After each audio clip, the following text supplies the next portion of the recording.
Student, एक बार फिर से आपका ओके बायोलॉजी में स्वागत है। हम जो 10 नंबर का चैप्टर पढ़ रहे थे बायोलॉजी का, उसमें अगला टॉपिक है हमारा औद्योगिक उत्पादों में सूक्ष्म जीव। यानी जो सूक्ष्म जीव होते हैं उनके द्वारा हमें उद्योगों में कौन कौन से उत्पाद जो बड़ी मात्रा में उत्पन्न किए जाते हैं उनको उत्पन्न करते हैं, जो कि मानव के लिए बहुत उपयोगी या मानव उपयोगी होते हैं। तो औद्योगिक उत्पाद ऐसे कौन कौन से औद्योगिक उत्पाद है जिसको हम सूक्ष्म जीवों की सहायता से उत्पन्न करने वाले हैं। तो सूक्ष्म जीवों का महत्व है कि जिस पर कुछ उद्योग धंधे डिपेंड कर रहे हैं, तो उद्योगों में सूक्ष्म जीवों का उपयोग करके बड़ी मात्रा में उत्पाद प्राप्त किए जाते हैं जो मानव के लिए उपयोगी होते हैं। जैसे मादक पदार्थ है जिनको अपन किण्वित पेय भी कहते हैं, यानी नशा करने वाले, जैसे बियर, शराब, वाइन, विस्की वगैरह। इसके अलावा जो जो प्रतिजैविक एंटीबायोटिक है, इसके अलावा कुछ कार्बनिक अम्ल है, इसके अलावा कुछ महत्वपूर्ण एंजाइम्स होते हैं। तो ये हम यहाँ पर उत्पन्न करने वाले हैं। तो अब ये जो उद्योगों में ये सूक्ष्म जीवों के द्वारा हम उत्पाद प्राप्त करते हैं, ये किस में करते हैं? तो इसके लिए हमें आवश्यकता होती है किण्वक की, एक फर्मेंटर की आवश्यकता होती है। फर्मेंटर की जो कि एक बर्तन होता है, बहुत बड़ा बर्तन, जिसके अंदर हम सूक्ष्म जीवों की वृद्धि करके उनसे उत्पाद प्राप्त करेंगे। तो व्यावसायिक पैमाने यानी बड़ी मात्रा में सूक्ष्म जीवों को पैदा करने के लिए बड़े बर्तन की आवश्यकता होती है, और ऐसे बर्तन को हम किण्वक या फर्मेंटर कहते हैं। तो इसकी सहायता से हम सूक्ष्म जीवों को बड़ी मात्रा में सूक्ष्म जीवों से बड़ी मात्रा में मानव उपयोगी उत्पाद बनाए जाते हैं। तो ये बड़े बड़े टैंक होते हैं फर्मेंटर, उनकी सहायता से उसमें सूक्ष्म जीव ग्रोथ करवाते हैं, और उनकी सहायता से हम उनको जो पोषक पदार्थ होता है वो देकर उनसे उपयोगी उत्पाद प्राप्त करते हैं। तो सबसे पहला जो औद्योगिक उत्पाद है वो है किण्वित पेय, जिसको हम फर्मेंटेड बेवरेज कहते हैं। तो ये मादक पेय एल्कोहलिक बेवरेज होते हैं, नशीला पन देने वाले पदार्थ होते हैं, मादक पेय होते हैं जिनमें एथेनॉल यानी C2H5OH पाया जाता है। तो ये जो एल्कोहल बनाया जाता है, एथेनॉल बनाया जाता है, वो किसके द्वारा बनाया जाता है? तो देखो, इसको बनाने के लिए किण्वित पेय जो बनाते हैं उनके लिए हमें यीस्ट काम में लेते हैं। यीस्ट को हम सेक्रोमाइस सेरेविसी इसका बॉटनिकल नेम है, तो इसका उपयोग करेंगे। यहाँ पर हम यीस्ट का उपयोग एथेनॉल बनाने में काम में ले रहे हैं। इस कारण इस यीस्ट को यहाँ पर हम ब्रीवर्स यीस्ट यानी शराब बनाने वाला यीस्ट भी कहते हैं। तो जब हम ब्रेड या बेकरी बनाते हैं तो इसी यीस्ट को हम बेकर यीस्ट कहते हैं। जब हम यहाँ उद्योग में शराब बनाने में इस यीस्ट का उपयोग करते हैं तब हम इस यीस्ट को यहाँ पर ब्रीवर्स यीस्ट भी कह देते हैं। तो एक ही सूक्ष्म जीव है और इसका अलग अलग जगह पर अलग अलग उपयोग हो रहा है। तो यहाँ पर इस यीस्ट को ब्रीवर्स यीस्ट कहा जाता है, क्योंकि इस ब्रीवर्स यीस्ट का मतलब है शराब बनाने के लिए हम इसको काम में ले रहे हैं। तो कैसे बनाएंगे शराब? कि यीस्ट द्वारा जो माल्टीकृत धान है, जैसे जौ है, तो जौ को भिगोकर फिर उसको सुखोकर सूखी हवा में सुखाकर उसको माल्टीकृत कर लिया जाता है। तो जो माल्टीकृत धान होते हैं, धान्य, और जो फलों का रस होता है, जैसे अंगूर का रस है, तो उन फलों के रस में मौजूद जो शर्करा होती है उसका अपूर्ण ये ऑक्सीकरण यानी किण्वन प्रक्रिया द्वारा करेंगे। तो अपूर्ण ऑक्सीकरण करेंगे। अब जब अपूर्ण ऑक्सीकरण होता है तो वहां पर क्या होता है? एथेनॉल का उत्पादन होता है, और एथेनॉल से ही फिर एल्कोहलिक पेय बनाए जाते हैं। तो यदि हम गन्ने के रस को खुला छोड़ दें गर्मियों में, तो कुछ समय बाद में उसमें एल्कोहल जैसी गंध आने लगती है, क्योंकि उसमें यीस्ट जैसे सूक्ष्म जीव पैदा हो जाते हैं और वो उसका किण्वन कर देते हैं, उसमें अपूर्ण ऑक्सीकरण करते हैं। जो शर्करा होती है वो, या जो रस में शर्करा होती है, उसको एथेनॉल में कन्वर्ट कर देते हैं। तो इसका उपयोग हम औद्योगिक स्तर पर कर रहे हैं। विभिन्न प्रकार के जो एल्कोहलिक पेय की प्राप्ति है वो किण्वन पर और विभिन्न प्रकार के जो संसाधन होते हैं, यानी आसवन से किया गया है या बिना आसवन के, किण्वन करवा लिया और उसके बाद में उसका आसवन हुआ है या बिना आसवन के, और ये और कच्चे पदार्थ कौन सा है, इस बात पर एल्कोहलिक पेय की प्राप्ति डिपेंड करती है, यानी किण्वन पर, और फिर उसके बाद में आसवन हुआ या नहीं हुआ, और कौन सा कच्चा पदार्थ इस्तेमाल किया गया, इस पर एल्कोहलिक पेय की जो प्रकृति है या उसकी जो क्वालिटी है वो निर्भर करती है। अब यहाँ पर अपन उदाहरण पढ़ेंगे कि कौन कौन से एल्कोहलिक पेय है। तो देखिए, पहला है वाइन। ये अंगूर के रस के किण्वन से बनाई जाती है और बिना आसवन के, यानी इसको गर्म करके हम इसकी भाप को ठंडा नहीं करने वाले हैं, बिना आसवन के सीधे ही हम इसके रस का किण्वन करेंगे और फिर उससे प्राप्त कर लेंगे, तो जो बनाई जाती है वो वाइन है। बियर बनाई जाती है जोक के किण्वन से, तो जोक को भिगोकर उसको माल्टीकृत करके फिर हम उसके किण्वन करवाएंगे, तो वहाँ उससे जो बनेगी वो बियर बनती है, ये भी बिना आसवन के बनती है। इसी तरह से विस्की जो है, ये विस्की, ये किण्वित माल्टीकृत जो धान्य है उनके आसवन, उनका जो रस होता है धान, उनके रस के आसवन से बनाई जाती है। ये देखिए इंपॉर्टेंट बात है। तो जो विस्की आसवन से बनती है, और जो ये माल्टीकृत जो धान्य पदार्थ होते हैं उनके जो रस निकाला है किण्वन के बाद, उसका आसवन करके बनाई जाती है। और ब्रांडी जो है, वो जो वाइन बनी है ना, उस वाइन के फिर से आसवन के द्वारा बनेगी, उस वाइन को गर्म करके उसको ठंडा करके आसवन द्वारा बनाई जाती है। और जो रम है, ये किण्वित जो गन्ने का रस है, गन्ने का रस निकाल के उसका किण्वन करवा लिया और फिर उसका आसवन करके रम बनाई जाती है। तो यहाँ पर ये ध्यान रखना है कि जो किण्वन द्वारा या जो बिना आसवन के बनाई जा रही है वो तो वाइन और बियर है, और किण्वित रस के आसवन से जो पेय बनाया जा रहा है वो विस्की, ब्रांडी और रम है। देखिए, तो विस्की, ब्रांडी और रम ये किण्वित रस के आसवन से प्राप्त होती है, और बिना आसवन के प्राप्त हो रही है वाइन और बियर। दूसरा, हम औद्योगिक उत्पाद की चर्चा करते हैं, कार्बनिक अम्ल जो ऑर्गेनिक एसिड होते हैं उनके उत्पादन करने में। तो सूक्ष्म जीवों के उपयोग से विभिन्न प्रकार के कार्बनिक अम्लों का भी उद्योगों में उत्पादन किया जाता है। तो इसका उदाहरण और हमें इसके सूक्ष्म जीव का नाम याद रखना है। तो देखिए, एक सूक्ष्म जीव है एस्परजिलस नाइगर, ये कवक है।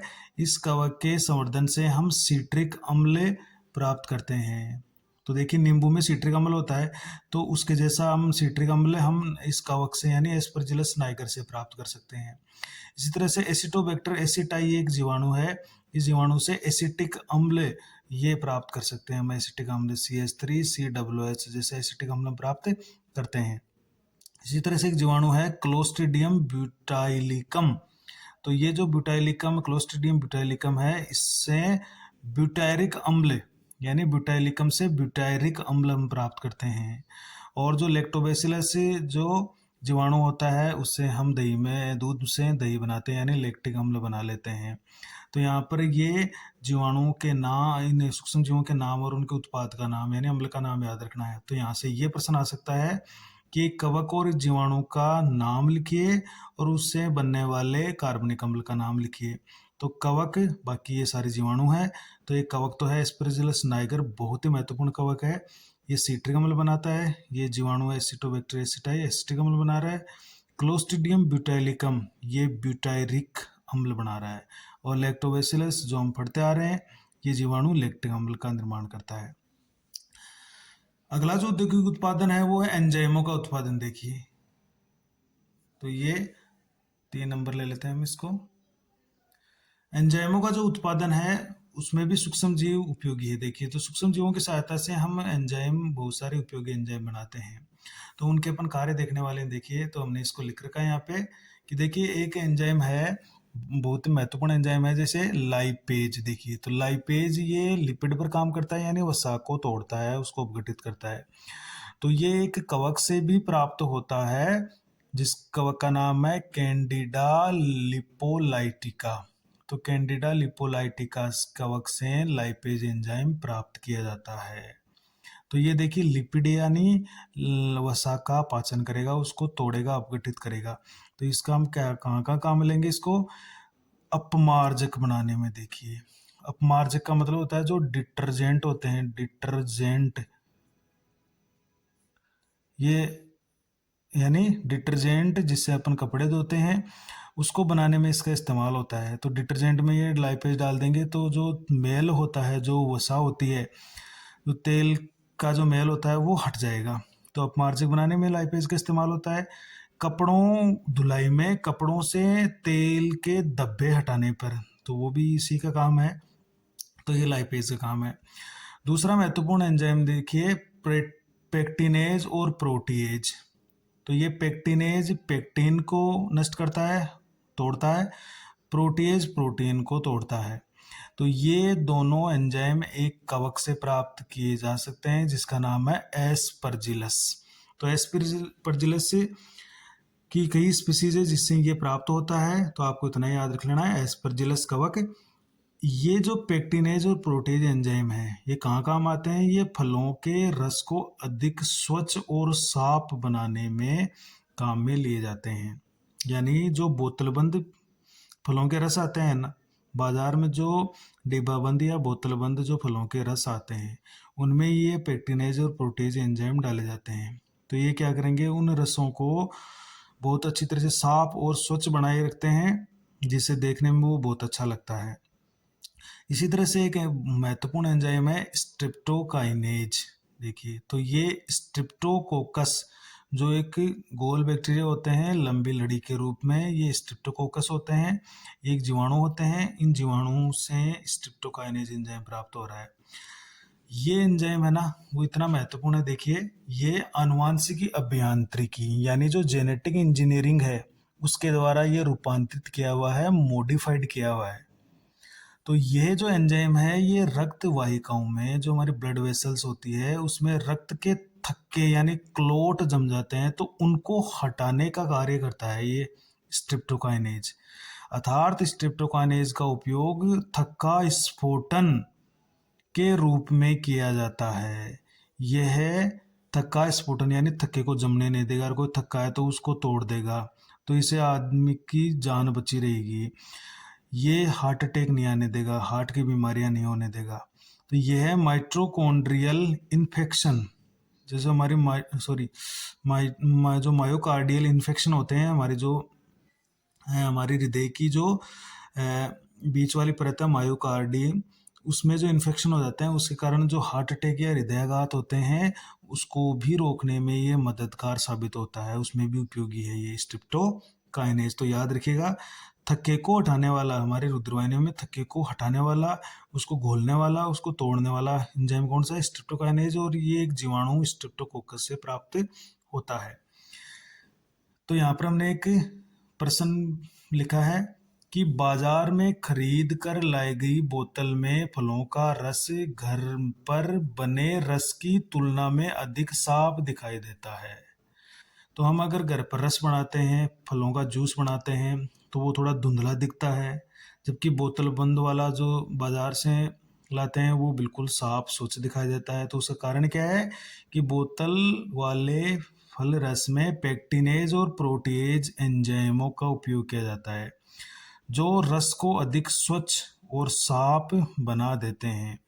क्योंकि पादपों का रस होता है तो पेक्टिनेज, उसमें पेक्टिन आएगा तो ये पेक्टिन को खत्म कर देगा और ये प्रोटीन को खत्म कर देगा, तो धुंधलापन नहीं आएगा उस रस में, वो स्वच्छ साफ हो जाएगा। पेक्टिन के और प्रोटीन के दोनों के तोड़ने से, अपघटन से, वो जो फलों का रस है वो बिल्कुल स्वच्छ और साफ हो जाएगा। तो इस तरह से इसके कारण से ये रस है वो साफ दिखाई देते हैं बोतल वाले। इसी तरह से यहाँ पर एक प्रश्न ये भी हो सकता है कि जो थक्का स्फोटक है, स्फोटन, थक्का स्फोटन के रूप में कौन सा एंजाइम काम में ले जाता है? तो वो भी याद रखना है, स्ट्रिप्टोकाइनेज। थक्का स्फोटन को हम क्लोट बस्टर भी कहते हैं इंग्लिश में। क्लोट को ये बस्ट कर देता है, उसको फोड़ देता है, तोड़ देता है, अपघटित कर देता है। तो वो एंजाइम कौन सा है? स्ट्रिप्टोकाइनेज। इसके बाद में हमें कुछ महत्वपूर्ण और उत्पाद की बात करते हैं। कुछ अन्य जैव सक्रिय अणु अपन देखते हैं। तो ये जो जैव अणु क्या होते हैं? एक किसी भी जीव के शरीर में जितने भी कार्बनिक पदार्थ होते हैं ये कार्बनिक पदार्थ जैव अणु कहलाते हैं। देखिए जैव अणु, तो ये इस जीव के शरीर में ये सक्रिय रहेंगे। लेकिन कुछ ऐसे पदार्थ या अणु भी होते हैं जिनको हम दूसरे जीव के शरीर के अंदर अगर डालें तो उसमें भी वो सक्रिय रूप से काम करते हैं, यानी बायोलॉजिकली एक्टिव रहते हैं।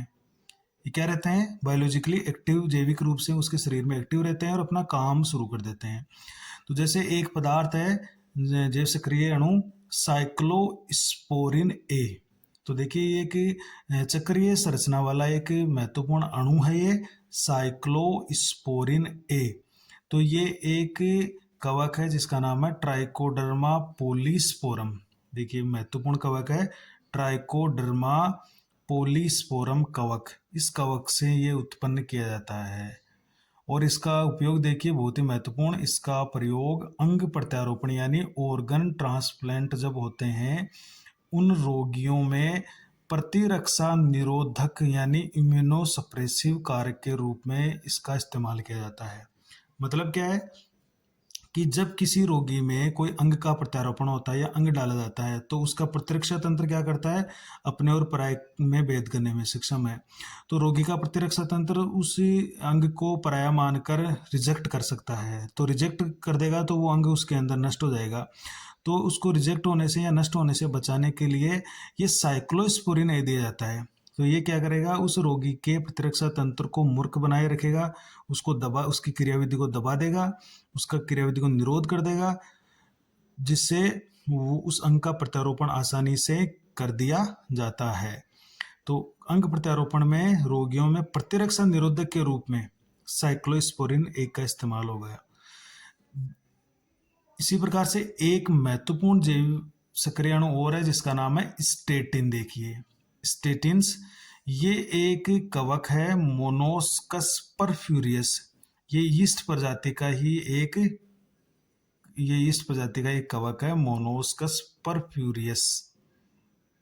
तो इस मोनोस्कस परफ्यूरियस से ये उत्पन्न होता है, पैदा किया जाता है। और इसका महत्वपूर्ण उपयोग देखिए रक्त में जो कोलेस्ट्रॉल होता है, जो वसा पदार्थ होता है, उस कोलेस्ट्रॉल को कम करने वाले कारक के रूप में इसका इस्तेमाल किया जाता है।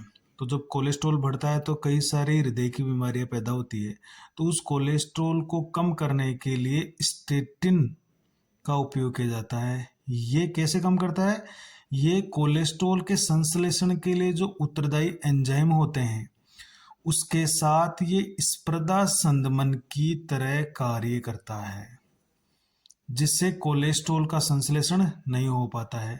जैसे मान लीजिए इसका कोई एंजाइम है, उस एंजाइम में यहाँ कोलेस्ट्रॉल का संश्लेषण हो रहा है, तो यहाँ पर क्या होता है कि कोलेस्ट्रॉल के संश्लेषण का जो ये एंजाइम है इसके साथ ये स्टेटिन जाके जुड़ जाता है। स्टेटिन प्रतिस्पर्धा करता है इसके एंजाइम के साथ जुड़ने के लिए। तो इसके जो सक्रिय स्थल होते हैं एंजाइम के, वहां पर ही खुद जाकर जुड़ जाता है, जिससे कोलेस्ट्रॉल का जो कोलेस्ट्रॉल होता है उसका संश्लेषण नहीं होता है। तो कोलेस्ट्रॉल को रक्त में कम करने के लिए स्टेटिन का उपयोग किया जाता है। तो यहाँ पर हमने कुछ महत्वपूर्ण औद्योगिक उत्पादों की बात की है और एक औद्योगिक उत्पाद और बच जाता है जिसका नाम है एंटीबायोटिक, जिसको हम एक अलग से पूरे एक वीडियो में इसकी चर्चा करने वाले हैं। बहुत ही महत्वपूर्ण औद्योगिक उत्पाद है एंटीबायोटिक, उसकी हम अलग से एक दूसरे वीडियो में इसकी चर्चा करेंगे। Thank you.